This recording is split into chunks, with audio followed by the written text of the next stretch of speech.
Section 9.3, solving equations that are quadratic in form. So things might not look quadratic, but they are quadratic once we start manipulating them. For example, we've seen rational equations before. That was all at chapter 7.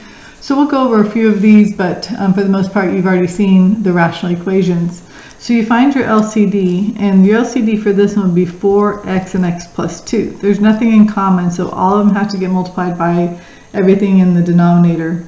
So when you multiply that, but the x's will cancel, you're left with 4 times the x plus 2 times the 1. Plus, the x plus 2's are going to cancel, so you'll be left with a 4 and the x times the 1. And on the other side, the 4's cancel, so you're left with a 3 times the x plus 2. So now we'll just go ahead and continue solving this. When I distribute the 4 and the 1, I get 4x plus 8. When I distribute or just multiply 4x times 1, I get 4x. Now this turns out to be a 3x, and I'll distribute the 3x, which gives me 3x squared plus, 6x. So see how it's quadratic? We have an x squared. So if it's quadratic, really in reality, this was a rational equation that we've made into a quadratic equation. So we'll combine like terms. That would be an 8x. So 8x plus 8 equals 3x squared plus 6x. Because it's quadratic, we need to bring everything over to make it equal to 0. The reason why I'm bringing stuff over to the right is because the 3x squared is already positive, and I like for it to stay positive. So I'm going to end up with a 0 on the left equaling 3x squared. 6 minus 8 is a negative 2x, and I still have a minus 8 equaling 0. If you don't like the 0 on the right, you can move it over to the left and put a 0 on the other side instead. So it doesn't matter which way you do it, whichever place you like the 0 is fine. Now don't put it in both spots, but we'll just make it over to the right hand side since we like the 0 there most of the time. So if this is factorable, we would love for it to be. If it wasn't factorable, then we would have to use the quadratic formula. Well, so I'm thinking, let's see, we're going to need a 2 here. And we have, if we put a 4 and a 2, maybe that would be factorable with this being a negative and this being a positive. So I did a lot of steps right there in my head. You might want to show the AC method, but it is factorable because this would give me negative 6x and a positive 4x, which gives me negative 2, and 4 times 2 is negative 8. So however you get to it, you should get x equaling negative 4/3 or x equaling positive 2. So you might want to use the quadratic formula instead of trying to factor that using the AC method. So feel free to do whichever method you like. Now you got to be careful that the answers you get from the beginning don't give you 0 in the denominator. Remember, we had to be careful with rational. Did we get a 0? No. What would give me a 0 here? A negative 2. But I got a positive 2, so I'm okay. So both answers should work. Alright, so on number 2, again we find our LCD, which is x and x plus 2. And since the 5 is over the 1, we'll just need to multiply everything by x and x plus 2. So when I do so, I end up with 120 times x equaling 120 times x plus 2. And then it equals, minus the 5 times the x plus 2. So nothing canceled with that. So it's negative 5 times the x plus 2. So we get 120x equaling, distributing your 120, we get 120x plus 240. Now distributing your negative 5x, we get a negative 5x squared minus a 10x. Well, as you can see, I'll probably bring things all over to the right hand side, or from the right to the left hand side, so I can make my x squared positive. So I'm going to add the 5x squared over. When I subtract the 120x's cancel. I'm going to add over the 10x. I'm going to subtract over the 240, and it's going to still equal 0. So I added the 5x squared, subtracted the 120x's, those canceled, added the 10x, subtracted the 240, and that's what I have. Now, hopefully you see there's a 5 in common. So if you want to make your life a little bit easier, you could divide everything by 5. If you don't want to, you don't have to, but it does make your life a little bit easier. And 240 divided by 5 is 48. So you have x squared plus 2x minus 48 equals 0. Is it factorable? Are the factors of 48 that add up to 2? Yeah, 6 and 8. So a positive 8 and a negative 6 would work. That was your C method, which goes a little bit faster. So we end up with x equaling -8 and positive 6. Again, we want to make sure we don't get anything that gives a 0 in the denominator. That would be if my answer was a -2 or a 0. So I'm okay with those answers. So number 3, we're putting together a few pieces of information first, like what do negative exponents actually do? Negative exponents actually rewrite with fractions. So x to the -1 is 1 over x to the first. The 15 stays on top. Only the x squared gets moved to the bottom because it was the only thing that had a negative exponent. So now we're just back to like problems 1 and 2. What is my LCD? It's not x cubed. My LCD is x squared. So I'm going to multiply it by x squared over 1. I'm going to let you finish that problem, but you should end up getting a -5/2 and a positive 3. So make sure this is factorable again, but it would be the AC method, so you might want to use the quadratic formula. Again, making sure you don't get a 0 in the denominator, and we don't, so we're okay keeping both answers. So on number 4, we look at our denominator, and we do know that this factors into p minus 4 and p plus 4. So what is my LCD? Well, it's going to be the 4, the p minus 4, and the p plus 4. So 4, the p minus 4, and the p plus 4.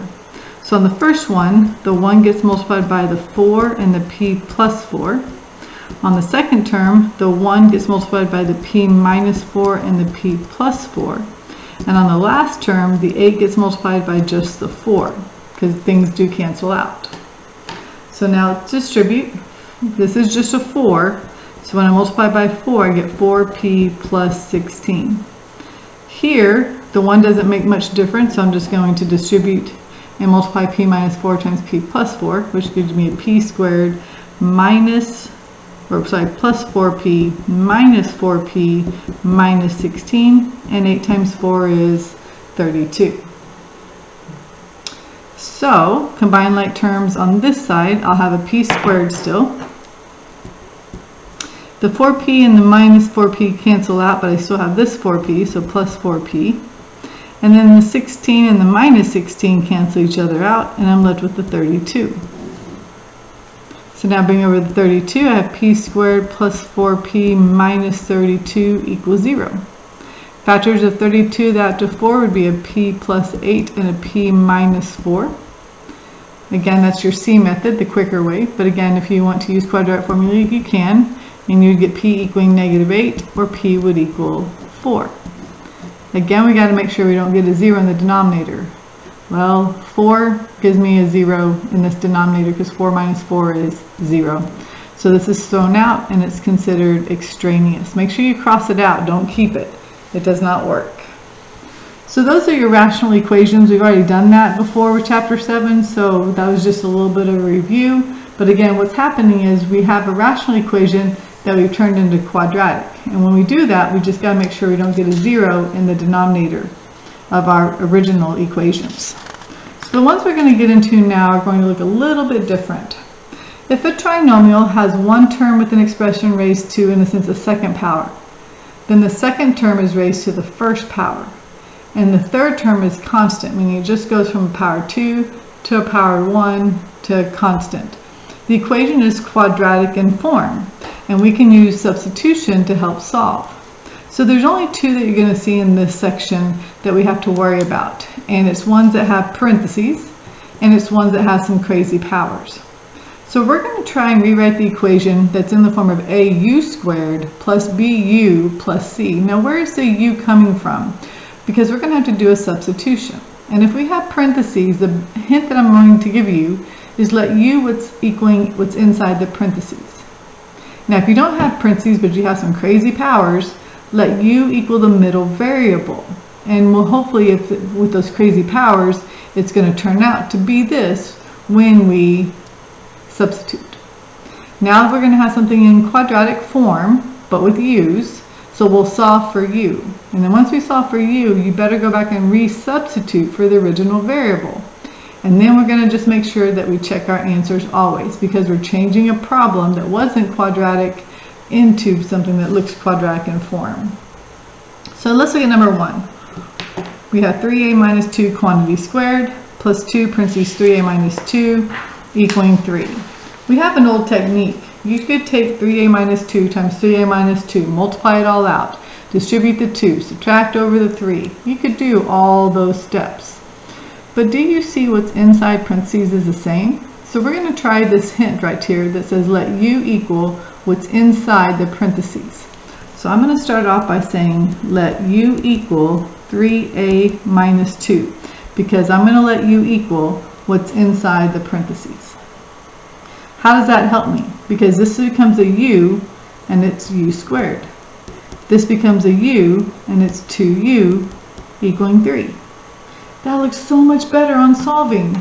We know that that's quadratic because we see a u squared. So we're going to subtract over the 3. So u squared plus 2u minus 3 equals 0. All of these in this section should be factorable, but if you want to use quadratic formula, you can. This would factor into u plus 3 and u minus 1 equaling 0. So u would equal negative 3, or u would equal 1. Now don't circle those answers. That was what u was. We didn't have u, we had a's. So we got to go back and resubstitute. We said that u was 3a minus 2. So I'm going to put a 3a minus 2. I'll put a 3a minus 2 in for u again. So I'm going to have 3a minus 2 equals negative 3, or 3a minus 2 would equal 1. So add over the 2, so that would be a negative 1, divide by 3, so a would equal negative 1/3.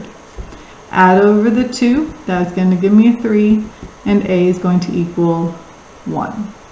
So my two answers are negative 1/3 and 1. Because we didn't have fractions in the denominator with variables, and we just had something that was quadratic, we don't have to check our answers. Those answers should work. So let me get you started on number 2. What are we going to do? Well, we look to see what's in parentheses. And if what's in parentheses is the same, we're going to do u substitution. So we're going to say let u equal x minus 5. So if I let u equal x minus 5, I get 3u squared plus 14u minus 5 equals 0. Now at that point, it is factorable, but if you don't want to factor doing the AC method, then you could go to the quadratic formula. But make sure you put u equals, not x equals. So if I did the factoring, this would have factored into 3u minus 1, and this would have factored into u plus 5 equaling 0. So if I said each one equal to 0, I get u equaling 1/3, or u would equal negative 5. Now be careful, what do we say? Well, you got to go back and resubstitute for what u was. And u was x minus 5. So I'm going to have x minus 5 equals 1/3, or x minus 5 would equal negative 5. When you solve for those two answers, you would get 5 and 1/3, comma, 0. So those are your two answers, and again, we don't need to check. So if you had parentheses, the easier way to do it is to let u equal what's inside parentheses. But now let's look at number 3 and 4. 3 and 4 don't have parentheses. They have powers bigger than 2. And so we said if the first expression can be raised to a second power, and the second term has that same expression raised to the first power, and the third term is constant, we could use a substitution. And we said let u equal the middle variable. So we're going to start off by saying let u equal x squared. Now what we're hoping is that this is u squared. Now we can't assume it, we got to show it. So how do we show that? Well, we're going to then square the left and square the right. And see what happens? If we square u squared, we get u squared. If we squared x squared squared, 2 times 2 is 4. So do you see that x to the 4th is u squared? And we, from the beginning, said u was x squared. So this turns into u squared plus 2u minus 8 equals 0. Kind of a little bit harder to see, but as we do a few more examples, I think you'll realize what's going on. It is factorable, so u plus 4 times u minus 2 equals 0. So u would equal negative 4, or u would equal 2. Now go back to what you said u was. You said u was x squared, right? So we're going to go back and plug in for what we say u is. So going back, we end up with x squared equals -4, or x squared equals 2. And that means we're going to need to take the square root of both sides to get x by itself, not forgetting plus or minus. Plus or minus the square root of -4 would be 2i, and we end up with plus or minus the square root of 2. Hopefully you see we have 4 answers. 2i, -2i. Positive square root of 2, negative square root of 2. We've got 4 answers there. Alright, now some people would want to do this problem a little bit different. They would see that they could still factor it, but without doing a substitution. They would see that if it's x to the 4th, I could just start off with x squared and x squared. We're still doing the same numbers, positive 4 and -2, because outer and inner would give me my 2x squared. So if you don't like the substitution and you can just see that you should be using an x squared and an x squared, feel free to do that as well. So you would have x squared equaling -4, you'd have x squared equaling 2. So you continue on, you're going to get the same 2 answers. So you could go that route as well. And so you're going to have options. You got to figure out which option is best for you and with the problem that's given. So like on number 4, we have 9x to the 4th minus 49 equals 0. There's no middle variable to do this little trick with. But let's see if this is factorable. It's 2 terms, so is it factorable by a difference of squares? Yeah, 9 comes from 3 and 49 comes from 7. But now you got to figure out what about x to the 4th. Well, that's just x squared and x squared, with one positive and one negative. So 3x squared plus 7 and 3x squared minus 7. Then we're going to set each factor equal to 0 and solve each one individually. We didn't need to do a substitution for this one either. Subtract over the 7 and divide by 3, we get x squared equals -7/3. Ooh, but when we take the square root of both sides, we get a negative, which makes an I, and we still have the square root left in the denominator.